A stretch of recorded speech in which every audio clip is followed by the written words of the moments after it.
क्या आपने वो वायरल खबर देखी जिसमें कहा जा रहा है कि अमेरिका भारत को अरबों डॉलर लौटाने वाला है?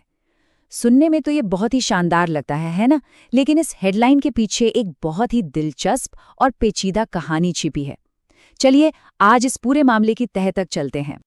देखिए, सोशल मीडिया पर कई न्यूज़ चैनलों पर यह खबर छाई हुई थी कि अमेरिका के पूर्व राष्ट्रपति ट्रंप ने जो टैरिफ लगाए थे, अब उनका पैसा वापस किया जा रहा है और इससे भारत को पता है कितना?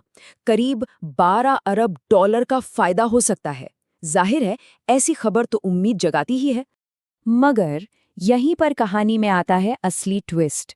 ये पैसा असल में जा किसके पास रहा है? क्या ये सीधे भारत सरकार के खजाने में आ रहा है या फिर भारतीय कंपनियों के बैंक अकाउंट में? तो फिर इसका असली हकदार कौन है? तो चलिए इस पैसे के सफर को ट्रैक करते हैं, क्योंकि ये मामला उतना सीधा साधा बिल्कुल नहीं है जितना हेडलाइंस में दिखाया जा रहा है। असल में इसके पीछे एक पूरी सप्लाई चेन की कहानी है। और ये रही पहली और सबसे बड़ी सच्चाई। ये रिफंड सीधे अमेरिकी इंपोर्टर्स को मिल रहा है। जी हाँ, ये वो अमेरिकी कंपनियां हैं जिन्होंने भारत से सामान खरीदा और अमेरिकी सरकार को उस पर बढ़ा हुआ टैरिफ चुकाया था। तो पैसा अमेरिकी कंपनियों को वापस मिल रहा है, भारत को नहीं। अच्छा, इसको ना एक बहुत ही सिंपल टी शर्ट के उदाहरण से समझते हैं। मान लीजिए एक भारतीय एक्सपोर्टर इसे $10 में बनाता है, एक अमेरिकी इंपोर्टर इसे खरीदता है, लेकिन ट्रंप के लगाए सेक्शन 301 टैरिफ की वजह से उसे $15 देने पड़ते हैं। अब अमेरिकी सुप्रीम कोर्ट ने एक बड़े ही नाटकीय फैसले में इन टैरिफ को अवैध यानी इल्लीगल घोषित कर दिया है। तो वो जो एक्स्ट्रा $5 थे, वो अमेरिकी सरकार सीधे उस अमेरिकी इंपोर्टर को लौटा रही है जिसने उसे भरा था। तो इस पूरे खेल में असली फायदा और नुकसान किसे हुआ? बोझ उठाया अमेरिकी ग्राहकों ने, क्योंकि उन्हें सामान महंगा मिला, और साथ ही भारतीय निर्यातकों ने, जिन्हें अपनी बिक्री घटने का डर था। और बिना कुछ किए फायदा किसे मिल गया? अमेरिकी आयातकों को। और ये कोई छोटी मोटी रकम नहीं है। भारतीय सामान से जुड़े इस रिफंड की कुल कीमत लगभग 12 अरब डॉलर आंकी गई है। सोचिए जरा, ये एक बहुत बहुत बड़ी रकम है जो सिस्टम में वापस आ रही है। अब ग्लोबल ट्रेड रिसर्च इनिशिएटिव, जो ट्रेड पॉलिसी पर एक बहुत बड़ा थिंक टैंक है, उसकी रिपोर्ट बताती है कि इसका सबसे ज्यादा असर हमारी टेक्सटाइल इंडस्ट्री पर पड़ा।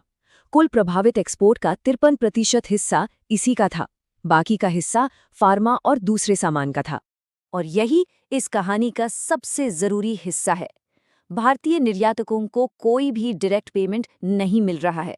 अब सवाल यह है कि क्या उन्हें इस रिफंड का कोई हिस्सा मिलेगा?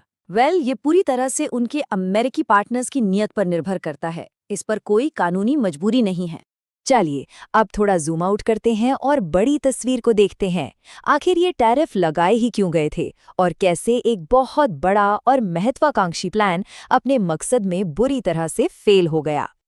देखिए, ट्रंप प्रशासन का जो ओरिजिनल मास्टर प्लान था, वो ये था कि इन टैरिफ से जो खरबों डॉलर का रेवेन्यू आएगा, उससे अमेरिका का जो बेतहाशा बढ़ता राष्ट्रीय कर्ज है, उसे कम किया जाएगा। कागज पर तो ये एक बहुत ही बोल्ड और अच्छा कदम लग रहा था, लेकिन हकीकत इरादे से कोसों दूर थी। राष्ट्रीय कर्ज कम होना तो दूर, वो $36 ट्रिलियन से बढ़कर $39 ट्रिलियन के एक चौंकाने वाले आंकड़े पर पहुंच गया। संक्षेप में कहें तो ये एक ऐसी पॉलिसी थी जिसके नतीजे उम्मीद से एकदम उल्टे निकले। कर्ज कम करने का लक्ष्य न केवल पूरा नहीं हुआ, बल्कि स्थिति पहले से भी ज्यादा खराब हो गई। और अक्सर ऐसा ही होता है, जब आर्थिक योजनाएं फेल होती हैं तो कहानी एक बहुत ही परेशान करने वाला भू राजनीतिक यानी जियोपॉलिटिकल मोड़ ले लेती है। अब हम टैरिफ के दौर से निकलकर तनाव के दौर में जा रहे हैं। सुप्रीम कोर्ट के फैसले के बाद आर्थिक रणनीति से फोकस हटकर मिलिट्री की ताकत पर चला गया। अमेरिका का सैन्य बजट बढ़ाकर $1.5 ट्रिलियन तक कर दिया गया। ये एक खतरनाक बदलाव है, जहां एक देश का बढ़ता हुआ कर्ज उसकी विदेश नीति को चलाने लगता है। और ये एक बहुत ही गंभीर चेतावनी है। कुछ जियोपॉलिटिकल एनालिस्ट्स का तो ये तक मानना है कि हम एक बड़े वैश्विक संघर्ष की ओर बढ़ रहे हैं, जिसे अमेरिका का ये अस्थिर कर्ज हवा दे रहा है। तो इस बढ़ती अनिश्चितता के बीच क्या कहीं उम्मीद की कोई किरण है? इस नई दुनिया में अवसर कहाँ छिपे हैं? इस उथल-पुथल के बीच डेटा पर चलने वाली इंडस्ट्रीज में एक क्रांति आ रही है। देखिए, जब सप्लाई चेन टूटती हैं और आर्थिक अनिश्चितता बढ़ती है, तो डेटा एनालिटिक्स और साइबर सिक्योरिटी जैसे स्किल्स की मांग आसमान छूने लगती है। ये सिर्फ करियर नहीं है, बल्कि ये भविष्य के आर्थिक तूफानों से बचने का एक मजबूत तरीका है।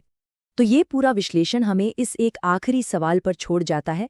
इस लगातार बदलती दुनिया में, जहां आर्थिक समीकरण बदल रहे हैं और तनाव बढ़ रहा है, असली वैल्यू कहाँ बनाई जाएगी और इस नए दौर में अवसर कहाँ मिलेंगे? ये